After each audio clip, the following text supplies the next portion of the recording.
ભારે વરસાદે ગુજરાતના ઉદ્યોગોને મોટો ફટકો માર્યો છે। અનેક હાઈવે પાણીમાં ગરકાવ થતા ટ્રાન્સપોર્ટેશન ખોરવાયું હતું અને સપ્લાય ચેઇન પર ગંભીર અસર પડી છે। કન્ટેનરો રસ્તામાં અટવાઈ ગયા હતા, જેના કારણે પોર્ટ સુધી માલસામાન પહોંચાડવામાં વિલંબ થઈ રહ્યો છે। લોજિસ્ટિક ખર્ચમાં પણ નોંધપાત્ર વધારો થયો છે। નિકાસ અને આયાત બંને પ્રભાવિત થઈ છે। ફેક્ટરીઓમાં પણ કાચા માલની અછતનો ભય ઊભો થયો છે। ઇન્ટરનેશનલ અને ડોમેસ્ટિક કાર્ગો સેવાઓ પણ અસરગ્રસ્ત બની છે। ઉદ્યોગકારોમાં ચિંતા વધી છે અને કરોડો રૂપિયાના નુકસાનનો અંદાજ વ્યક્ત થઈ રહ્યો છે। રાજ્યમાં વરસતા વરસાદ વચ્ચે ખાસ કરીને નેશનલ હાઈવે અને સ્ટેટ હાઈવે પર જે પરિસ્થિતિ ઊભી થઈ તેમાં સૌથી વધારે ઇફેક્ટ ઉદ્યોગોને પણ થઈ। મારી સાથે હિતેન વસંત છે કે જેઓ ગુજરાત ચેમ્બર ઓફ કોમર્સના ટાસ્ક ફોર્સના લોજિસ્ટિક ટાસ્ક ફોર્સના કમિટી ચેરમેન છે। તેમની સાથે વાત કરીશું। હિતેનભાઈ, જે પ્રકારની પરિસ્થિતિ ઊભી થઈ છે, સૌપ્રથમ તો જે ચેઇન સપ્લાય અટવાઈ છે, ક્યાં અટવાઈ છે, કઈ જગ્યાએ સૌથી વધારે ઇફેક્ટ જોવા મળી રહી છે? હાઈવે ઉપર આમ જોવા જાવ તો બધા જ રસ્તાઓ ઉપર પાણી છે અને પાણી કદાચ આખા રસ્તામાં નથી, પણ એક કટકા ઉપર છે। સપોઝ કે અહીંયાથી વિરમગામ જાઓ છો તો જે મુન્દ્રા મેઇન પોર્ટ છે જે ભારતનું અને ગુજરાત માટે તો એની જે જીવાદોરી છે, ત્યાં વિરમગામ પાસે પાણી ભરાયેલા છે ને લગભગ 3 દિવસ ટ્રાફિક જામ રહ્યો, ટ્રાફિક ચાલ્યો જ નહીં। એ જ રીતે મુન્દ્રા જવા માટેનો બીજો રસ્તો જે બાવડા થઈને જવાય, રાજકોટ થઈને, તો બાવડા પણ બંધ છે 3 દિવસથી, કે જ્યાં ગાડીઓ ટ્રકો જઈ શકે એવી જાય પણ 12 કલાકે 24 કલાકે નીકળે। એટલે બધા જ રસ્તામાં જ્યાં જામ થયો એના હિસાબે કાર્ગો જ્યાં પહોંચવો જોઈએ પોર્ટ પર, જે શિપમાં ચડવો જોઈએ તે નથી થઈ શક્યું। એ જ રીતે જે માલ ત્યાંથી આવતો હતો, જે ઇમ્પોર્ટ, જે ફેક્ટરીને પ્રોડક્શન માટે જે માલની જરૂર હતી, રો મટીરિયલ, એ પણ અટકી પડ્યું અને એ પણ ડિલે થયું છે। એટલે બધાની જે આખી જે સાયકલ હતી પ્રોડક્શનની એ તૂટી। એની સાથે જે લેબર છે, લેબર ફોર્સ જે છે, જે બહુ જ અગત્યનો છે, કે જેની વગર આ બધા કામો અટકી પડે તો લેબરના ઘરમાં પણ પાણી છે। એટલે 50 લેબરની જરૂર હોય તો 5 લેબર આવ્યા હોય, 45 જણા આવી ના શક્યા હોય। ઇન્ટરનેશનલ કાર્ગો પર શું પરિસ્થિતિ છે? દરેક પોર્ટ ઉપર શું પરિસ્થિતિ છે? ગુજરાતના પોર્ટ ઉપર અત્યારના કન્જેશન છે, કારણ કે માલ બધો બહુ બધો ગયો છે કે જે શિપમાં નથી ચડી શક્યો। એટલે હવે એના માટેની જે નવી શિપ આવે એમાં જાય, પ્લસ હવે આખું કોઓર્ડિનેશન નવું થશે, કારણ કે પેલી શિપો ખાલી ગઈ અને હવે જે શિપ આવશે એમાં માલ વધારે જોઈશે। જે વેપારીઓને નુકસાન થયું છે, કરોડો રૂપિયાનું નુકસાન થયું છે। વાત દક્ષિણ ગુજરાતની હોય કે મધ્ય ગુજરાતની હોય, જે કનેક્ટિવિટી છે તે કનેક્ટિવિટીમાં આજે પણ ઇસ્યુ છે। મહત્વની વાત હવે આગામી દિવસોની છે। હવામાન વિભાગની જે આગાહી છે તે પ્રમાણે 30 અને 31 જુલાઈ સૌથી મહત્વની છે। ફરી એકવાર ભારે વરસાદની આગાહી વચ્ચે હવે વેપારીઓને કોઈ પણ પ્રકારનું નુકસાન ના થાય, અથવા જે ટ્રાન્સપોર્ટેશન જે અટવાયું છે, ઇન્ટરનેશનલ ટ્રાન્સપોર્ટેશનમાં પણ જે ઇફેક્ટ પડી છે તે ઇફેક્ટ 2-3 દિવસની અંદર સોલ્યુશન તેનું આવી જાય તે પ્રકારની માંગ પણ ક્યાંક ને ક્યાંક વેપારીઓ કરી રહ્યા છે। કેમેરા પર્સન ખેંગા રાઠોડ સાથે દીપિકા કુમાર, ન્યૂઝ 18 ગુજરાતી, અમદાવાદ। પાટણ જિલ્લાના હારીજમાં ભારે વરસાદ બાદ પાલિકા તંત્રની કામગીરી સામે સ્થાનિકોમાં ભારે રોષ છે।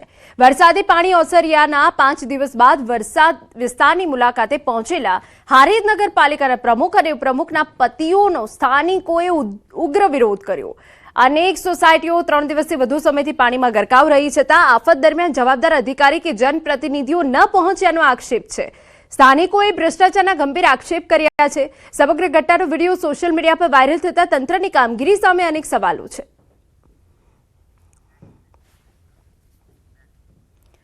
પાટણના રાધનપુરના મોટી પીપળી ગામમાં કેનાલમાં ગાબડો પડતા ખેડૂતોને ભારે નુકસાન થયું।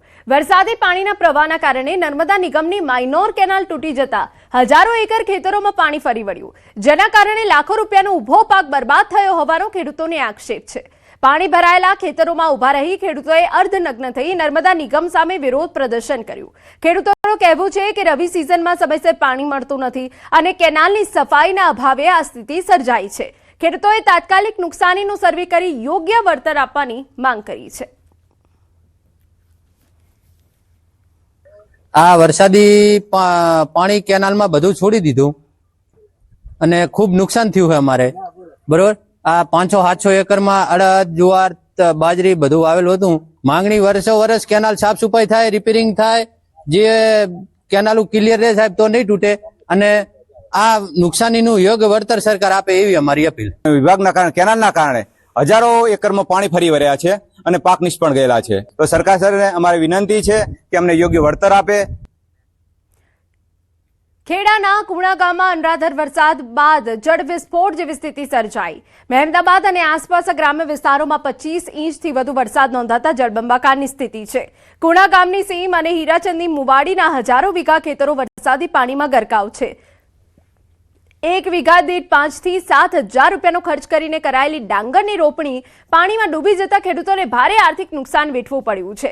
સતત 4 દિવસથી પાણી ન ઓસરતા હવે નવેસરથી રોપણી કરવાની નોબત આવી છે. પાણીના નિકાલની યોગ્ય વ્યવસ્થા ન હોવાથી ખેડૂતો આર્થિક સંકટમાં મુકાયા છે. કુણા ગામના ખેડૂતોને તાત્કાલિક સહાય આપવાની માંગ ઉઠી છે. આજુબાજુના ખેડૂતોએ પણ પાણી લઈ લઈને પહેલા રોપેલી છે ડાંગર, અને સતત 4 દિવસ વરસાદના કારણે અત્યારે હાલમાં આપ જોઈ રહ્યા છો બધી ડાંગર ડૂબી ગઈ છે અને પારાવાર નુકસાન થયેલું છે. આજે એક ખેડૂત 1 વીઘું રોપવાની પાછળ 6 થી 7 હજાર રૂપિયાનો ખર્ચો કરેલો છે અને હવે એવો કોઈ ચાન્સ નથી કે આ ડાંગર બહાર નીકળી શકે. માટે બધા જ ખેડૂતોને પૂરેપૂરું નુકસાન છે અને પાણી ભરાઈ ગયેલું છે. પાણી ઓસરી શક્યા નથી હજુ સુધી. અમારા ખેડૂતોએ પાણી મૂકીને આ વિસ્તારમાં ડોગર રોપેલી હતી. હવે આ ડોગર કોઈ પણ સંજોગોમાં બહાર નીકળવાની હતી અને બધી બાતલ જ જવાની છે. એટલે ખેડૂતોને પારાવાર નુકસાન જ છે. આમાંથી કોઈ એમને 1 પણ રૂપિયો હાથમાં આવવાનો નથી. હવે પછી બધા જ ખેડૂતોએ ફરીને રોપણી કરે ને તો જ પાણી ઓસર્યા પછી ફરી રોપણી કરવી પડે એવી સ્થિતિ છે. સમાચારમાં હવે હવામાન વિભાગની લેટેસ્ટ આગાહી પર નજર કરીએ તો આગામી 7 દિવસ વરસાદી આગાહી. આજે પંચમહાલ, છોટાઉદેપુર, નર્મદામાં યલો એલર્ટ. 30 જુલાઈથી ફરી વરસાદનું જોર વધશે. દક્ષિણ ગુજરાતમાં ભારેથી અતિભારે વરસાદની સંભાવના.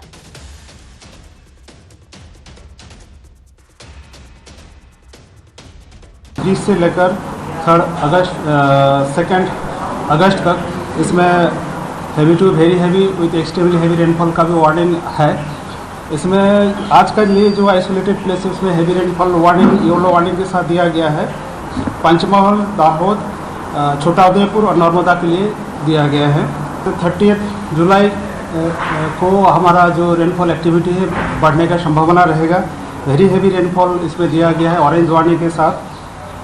नर्मदा, दाग और तापी के लिए दिया गया है आइसोलेटेड प्लेसेस में, इक्का दुक्का स्थानों में येलो वार्निंग के साथ भी भारी वर्षा का संभावना रहेगा.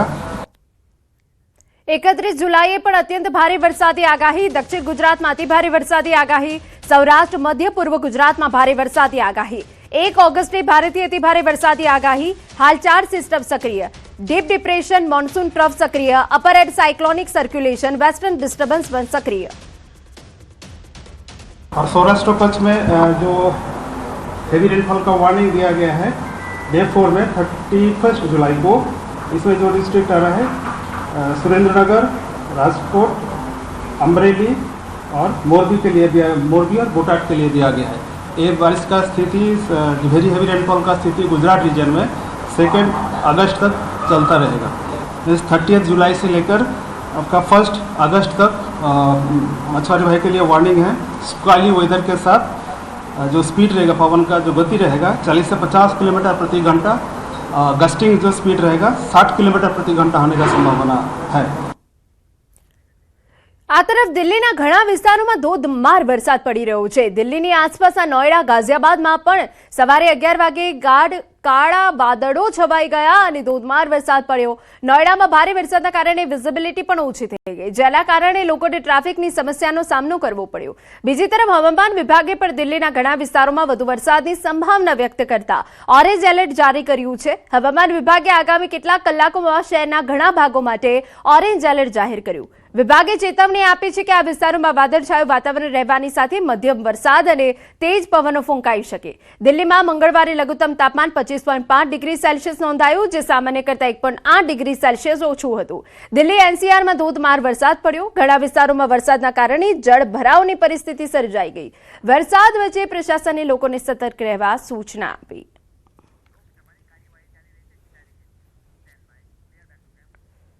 आओ सीधा जाइए लोकसभा की कार्यवाही में. Board 2011 I'll go on and on, the list is very long. Then 2011 All India Engineering Entrance Examination, 2012 AIMS New Delhi, entrance paper leak. 2013, Maharashtra secondary certificate examination. So, if I go on and on, then I will not be able to talk about the bill as such. But the list is okay. 2010. Okay, if that satisfies. Oh, if that satisfies you, you are welcome. You are welcome. You are welcome. 2010. B.Ed entrance examination, Uttar Pradesh. 2012. Tamil Nadu Public Service Commission. I can go on till you are satiated. 2009, West Bengal joint entrance exam. So therefore,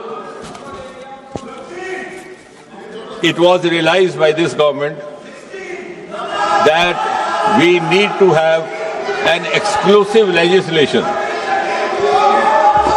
उसी पर आ रहे हैं. I am following a chronology. Unfortunately, the chronology starts from the earlier times. और इसलिए ये सोचा गया कि ओवरऑल पब्लिक एग्जामिनेशंस को लेकर के एक व्यापक सामूहिक व्यवस्था विधेयक लाया जाए. भारत सरकार में 4 प्रमुख रिक्रूटमेंट एजेंसीज हैं, जैसा कि हम सब जानते हैं. UPSC, staff selection commission, railway recruitment board और इंस्टीट्यूट ऑफ बैंकिंग पर्सोनल. और इसी तरह से हायर एजुकेशन एडमिशंस के लिए नेशनल टेस्टिंग एजेंसी, उसका गठन भी 2017 में किया गया था इसी सरकार द्वारा. अब आप कह रहे हैं कि डेट्स क्यों बता रहा है? वो इसलिए कि 2092 में 1992 first time there was a recommendation made to the government of India, then headed by the Congress party, that there should be a common testing national agency. It was 1992. Then in 2010, during UPA rule, there was again a committee which suggested, I don't know why this was not given due consideration, for whatever reasons and for whatever interests. So I think you must compliment Prime Minister Modi and this government. It has finished an unfinished task which you should have accomplished.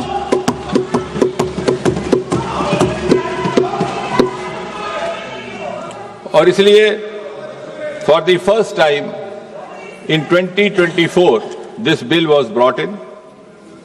It was brought in the month of January 2024, enacted in February 2024, implemented in June 24 and notified also the same month. अब इस विधेयक के जो मूल उद्देश्य थे और basic objectives, to give more credibility and transparency to examination in whatever form, to reassure the students that they would be rewarded for their genuine, sincere efforts, and also to ensure that their future is safe. और इससे पहले, जैसे मैंने कहा, there was no comprehensive law available to deal with such cases.